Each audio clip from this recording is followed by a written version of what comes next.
Senhor presidente, senhores vereadores, parabenizar a vereadora Marisol por essa proposição do dia 19 de novembro estar no calendário, né? Me sinto homenageada, né? Sou uma mulher empreendedora, né? Tenho um bazar lá no bairro Fátima e sou de uma família de empreendedoras, principalmente as minhas irmãs também, né? Uma com escritório de advocacia, outra com escola de dança. Então, nos sentimos muito homenageadas com isso e, claro, homenagear tantas mulheres, né? Que saem todos os dias de casa ou até mesmo em casa fazem o seu negócio acontecer. Então, nada mais belo, mais bonito e mais incentivador do que ter, né, essa homenagem no calendário oficial do nosso município. Apesar de a gente já comemorar, né, o dia 19, eu estava fazendo as artes para o dia 19 de novembro, né, com algumas imagens da gente trabalhando lá no nosso negócio. Agora, né, então oficializado no calendário de Caxias do Sul, então é uma marca,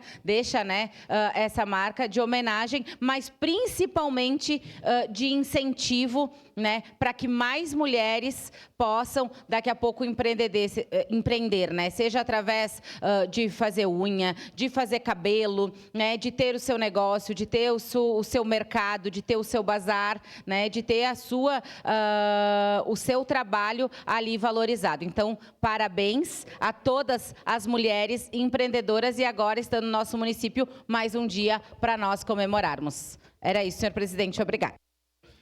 Obrigado, vereadora Daiane Melo. Com a palavra, a vereadora Andressa Marques.